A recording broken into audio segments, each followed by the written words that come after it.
What does photography mean to you? To me, photography is about capturing memories. It's a way to remember those epic moments, big and small, that make life so special. But photography is more than just a way to document our lives.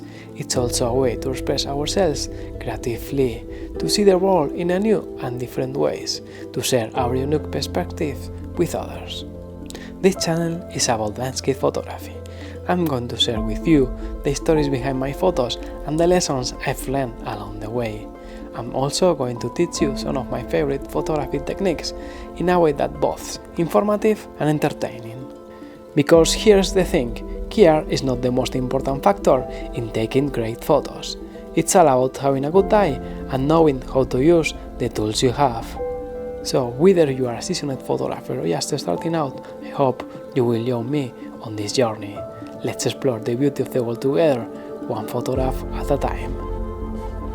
And now, back to the original question. What does photography mean to you?